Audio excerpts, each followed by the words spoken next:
चित्तपुर नाम के एक गांव में, जहां सूरज की सुनहरी धूप खेतों पर नाचती थी, वहां एक युवक रहता था जिसका नाम जगत था। उसके माता पिता अब इस दुनिया में नहीं थे, इसलिए वो अपने मामा के घर चला आया। मामा तो सीधे सादे थे, लेकिन मामी, जिसका नाम ब्रह्म देवी था, बहुत ही झगड़ालू और जुबान की कड़वी थी। गांव के लोग उन्हें ब्रह्मराक्ष कहकर पुकारते थे। जैसे ही जगत उनके घर पहुंचा, उसकी जिंदगी एक गुलाम की तरह हो गई। घर की सफाई से लेकर खेतों के काम तक सब कुछ उसके कंधों पर आ गया। नौकरों को हटा दिया गया था और अब जगत ही उनका एकमात्र सेवक था। दिन रात काम करते करते वो इतना थक जाता कि उसे अपनी सुध बुध भी नहीं रहती थी। एक दिन तो हद हो गई, उसका बायां हाथ काम करना बंद कर गया। अब जगत बेचारा केवल अपने दाएं हाथ से ही काम करता। पर मामी ब्रह्मदेवी का दिल जरा भी नहीं पसीजा। वो खुद इतनी मोटी थी कि ठीक से चल भी नहीं पाती थी। जरा भी हिलती तो हाफने लगती। इसलिए वो घर के बरामदे में लगे झूले पर बैठकर मूंगफली खाती रहती। लेकिन उनकी आंखें हमेशा जगत पर लगी रहती। जरा सी भी गलती होती तो उनकी गालियां गोली की तरह जगत तक पहुंचती थी। ये गालियां उसे इतना परेशान करती थी कि उसे अपनी मामी हर जगह एक ब्रह्मराक्षसी की तरह दिखाई देने लगी थी। एक साल बहुत ज्यादा बारिश हुई, जिससे मूंगफली की सारी फसल बर्बाद हो गई। चित्तपुर और आसपास के गांवों में मूंगफली गायब हो गई, और जहां कहीं मिलती भी, उसके दाम आसमान छू रहे थे। तभी ब्रह्मदेवी को पता चला कि शहर में मूंगफली सस्ती है। उन्होंने तुरंत जगत को बुलाया और उसे आदेश दिया, अरे सुन रे जगते, यहां आलस मत कर। जा, शहर जा और वहां से एक बोरा मूंगफली ले आ। पर ध्यान रखना, बोरा खुद ही ढोकर लाना। किसी मजदूर को या गाड़ी को पैसे देकर बर्बाद मत करना, वरना तेरी चमड़ी उधेड़ दूंगी। जगत ने सिर झुकाकर उनकी बात मान ली और चल पड़ा। चित्तपुर और शहर के बीच एक घना जंगल था, जहां जंगली जानवरों का डर हमेशा बना रहता था। उस रास्ते से कोई अकेला नहीं जाता था, लेकिन जगत लाचार था। उसे अकेले ही जाना पड़ा और अकेले ही लौटना था। बोरे के साथ चलते चलते जंगल का आधा रास्ता तय करते करते वो बुरी तरह थक गया। थक कर उसने वो बोरा एक पेड़ के सहारे खड़ा किया और वहीं बैठकर आराम करने लगा। अभी उसे बैठे मुश्किल से 2-4 मिनट ही हुए थे कि काले कपड़े पहने एक बुढ़िया वहां पहुंची। उसके बाल बिखरे हुए थे और हाथ में एक टेढ़मेढ़ी छड़ी थी। वो दूर से ही चिल्लाई, कौन हो तुम?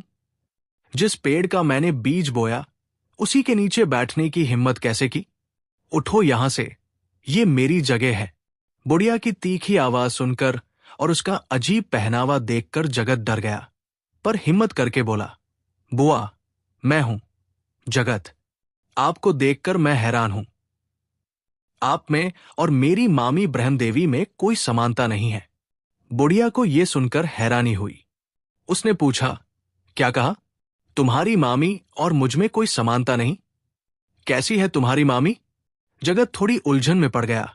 फिर बोला, मेरी मामी इस पेड़ के तने जितनी मोटी है और काली भी है, आपकी तरह सूखी डंठल नहीं लगती।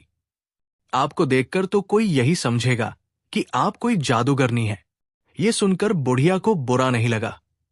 वो बोली, अरे पगले, मैं सचमुच जादूगरनी हूं, लेकिन इतना जादू टोना सीखने के बाद भी बीमारियों ने मेरा पीछा नहीं छोड़ा, इसलिए मेरी ये हालत हो गई है और मैं तुम्हें डंठल सी दिख रही हूं। खैर, ये बताओ, तुम्हारे इस बोरे में क्या है? ये कहते हुए उसने अपनी छड़ी बोरे में भोंक दी। जगत घबरा गया। उसने बोरे को कसकर पकड़ लिया और धीरे से बोला, इसमें मूंगफली है। मेरी मामी इसे खाती है, इसीलिए वो इतनी तगड़ी है। ओह, ये बात है। तुम देख ही रहे हो कि मैं कितनी कमजोर हो गई हूं। मुझसे तो ठीक से चला भी नहीं जाता, इसलिए ये बोरा मुझे दे दो और अपनी राह पकड़ो। बाप रे, जगत के तो हाथ पांव फूल गए। अगर मैंने ये बोरा आपको दे दिया तो मेरी मामी मुझे कच्चा ही चबा जाएंगी। जगत की बात सुनकर बुढ़िया सोचने लगी। फिर बोली, ठीक है, इसके बदले में मैं तुम्हें जो चाहो दे सकती हूं।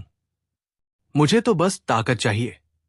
देखो, मेरे पास एक ऐसी मुर्गी है जो अंडे नहीं बल्कि सीधे चूजे देती है। ऐसी मुर्गी दुनिया में और कहीं नहीं मिलेगी। बोलो, मंजूर है? मुर्गी से क्या होगा? जगत ने कहा, उसे तो मेरी मामी ऐसे ही भून कर खा जाएंगी। चलो, तुम्हें मुर्गी के साथ साथ एक ऐसी गाय भी देती हूं जो दूध के बदले पानी देती है। अब तो मंजूर है? न बाबा न, जगत ने कहा, ऐसी गाय को तो मेरी मामी घर में पैर भी नहीं रखने देंगी। वो ब्रह्मराक्षसी है, ब्रह्मराक्षसी। अच्छा, तो सुनो, इसके साथ मैं तुम्हें एक बोलने वाला कौआ भी देती हूं। अब तो सौदा ठीक है ना? बुढ़िया ने पूछा। मेरी मामी के सामने तो आदमी भी अपना मुंह नहीं खोल पाता, तब इस कौए की क्या बिसात? इसकी बोलती तो यूं ही बंद हो जाएगी। जगत ने फिर कहा। जगत का उत्तर सुनकर बुढ़िया की आंखों में आंसू आ गए। वो अनुरोध करते हुए बोली, तुम मुझे भी अपना कोई सगा समझ लो बेटे। इन चीजों के अलावा मेरे पास और कुछ नहीं है। ये तीनों ले लो और मुझे ये मूंगफली वाला बोरा दे दो। मैं तुम्हारा बड़ा एहसान मानूंगी। बुढ़िया की आंखों में आंसू देखकर जगत का दिल पसीज गया। उसने मूंगफली का वो बोरा उसके हवाले कर दिया। बुढ़िया उसे अपनी झोंपड़ी में ले गई, जो गहरे जंगल में थी। वहां उसने उसे चूजे देने वाली मुर्गी, पानी देने वाली गाय और आदमी की बोली बोलने वाला कौआ दे दिया। रात भर वो वही रहा। अगली सुबह वो वहां से चल पड़ा। तब कौआ बोला, तुम आगे आगे चलो, मैं तुम्हारे पीछे पीछे चलूंगा। जैसे ही तुम जोर से ताली बजाकर मुझे बुलाओगे, मैं हाजिर हो जाऊंगा और तुम्हारे बाजू पर आ बैठूंगा। डरना मत, मैं कहीं भागूंगा नहीं। चलते चलते शाम हो गई और जगत एक गांव में पहुंचा। लेकिन जैसे ही उसने गांव में कदम रखा, बारिश शुरू हो गई। इसलिए मजबूर होकर उसे पास ही एक सराय में रुकना पड़ा। जगत से पहले सराय में एक नामी वैद्य ठहरा हुआ था। जगत की मुर्गी ने सराय के चबूतरे पर चूजे को जन्म दिया तो वैद्य हैरान रह गया। उसने जगत से पूछा, ये तो कमाल है, मुर्गी सीधे चूजे देती है। क्या तुम ही इस मुर्गी के मालिक हो? जगत ने हां में सिर हिला दिया। वैद्य बोला, क्या तुम मुझे ये मुर्गी बेचोगे? ऐसी कमाल की चीजें क्या कोई बेचता है? जगत ने उल्टा उससे सवाल किया। बात तो तुम ठीक कहते हो, वैद्य ने कहा। फिर कुछ सोचकर बोला, मैं इसके बदले तुम्हारा बेकार हाथ ठीक कर दूंगा। तुम आज रात यही होना, मैं तुम्हारे बाजू पर ऐसा लेप लगाऊंगा कि सुबह तक तुम्हारा हाथ ठीक हो जाएगा। अब तो तुम्हें मंजूर है? जगत ने तुरंत वैद्य का प्रस्ताव मान लिया। रात में वैद्य ने उसके बाजू पर लेप लगाया। सुबह जब जगत की आंख खुली तो वो हैरान रह गया। उसका बायां हाथ पहले की तरह काम कर रहा था। कहीं कोई दर्द या दिक्कत नहीं थी। जगत ने अपने वादे के मुताबिक अपनी चूजे देने वाली मुर्गी वैद्य को दे दी और खुद गाय और कौए के साथ सराय से निकल पड़ा। दोपहर हुई तो वो एक पहाड़ी इलाके में पहुंचा जहां चिलचिलाती धूप थी। एक मोड़ पर झाड़ियों के बीच उसे किसी के करहाने की आवाज सुनाई दी। आगे बढ़कर देखा तो वहां एक अधेड़ उम्र का आदमी पड़ा था, जिसके शरीर पर कई घाव थे। उस आदमी ने जगत को देखा तो बोला, गला बुरी तरह सूख रहा है, क्या तुम्हारे पास पीने का थोड़ा पानी है? उस घायल आदमी की बात सुनकर जगत परेशान हो गया। उसने चारों ओर देखा, पर पानी का कहीं कोई निशान नहीं था। फिर उसे याद आया कि उसके पास जो गाय है वो दूध की जगह पानी देती है। उसने तुरंत कुछ पत्ते इकट्ठे किए, उनका दोना बनाया और गाय को दुहा। दोना कुछ ही क्षणों में पानी से भर गया। उसने वो पानी उस घायल व्यक्ति को पिलाया। पानी पीकर उस आदमी की जान में जान आई। वो उठकर बैठ गया और जगत को अपने बारे में बताने लगा। जगत को पता चला कि वो एक बहुत अमीर व्यक्ति है, जिसे लुटेरों ने मारपीट कर यहां फेंक दिया था और उसकी सारी संपत्ति लूट ली थी। तुमने मुझ पर बड़ा एहसान किया है, अगर तुम मुझे ये पानी न पिलाते तो मेरी जान न बचती। उस धनी व्यक्ति ने जगत का धन्यवाद किया।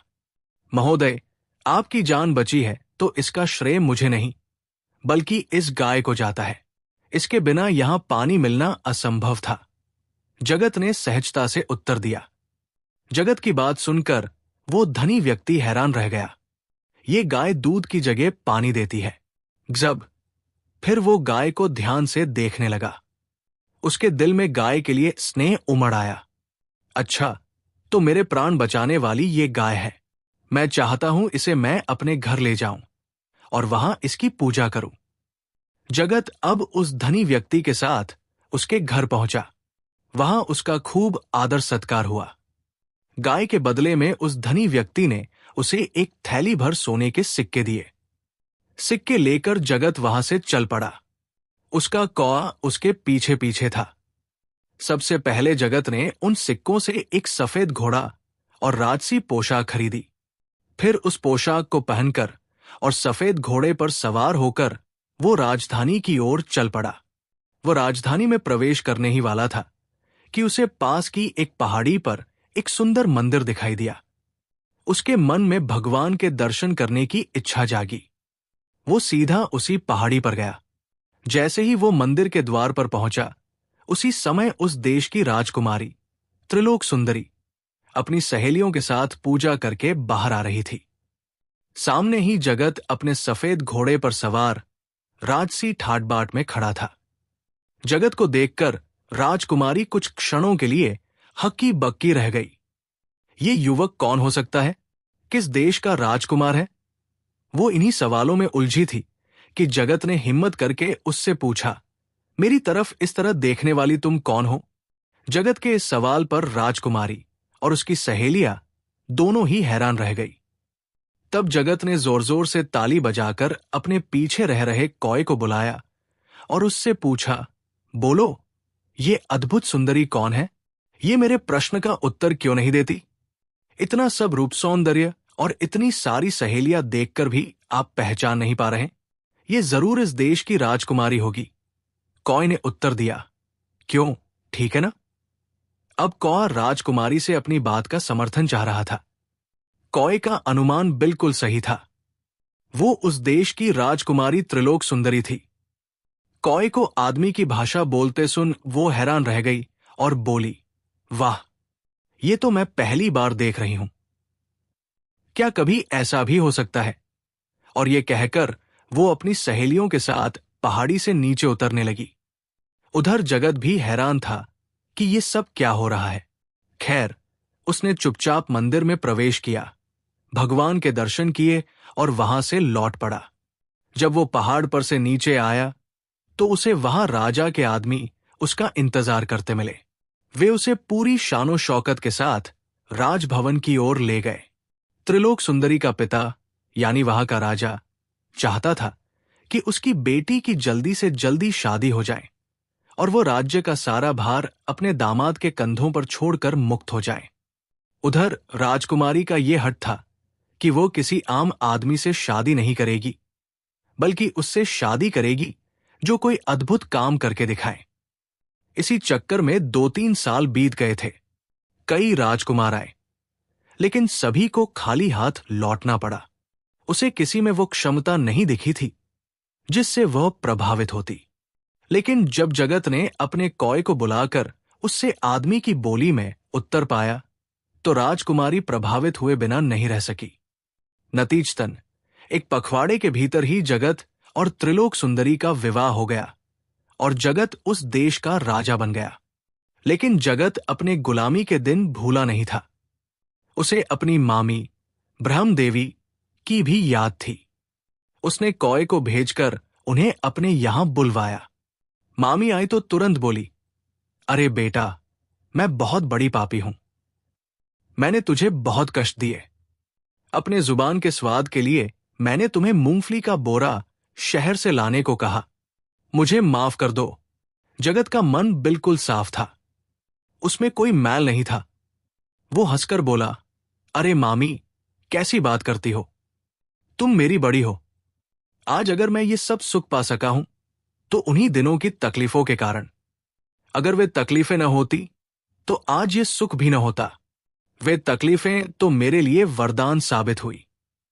इस तरह जगत ने अपनी जिंदगी को पूरी तरह बदल दिया, एक साधारण और दुखी लड़का होने से लेकर एक राजा बनने तक।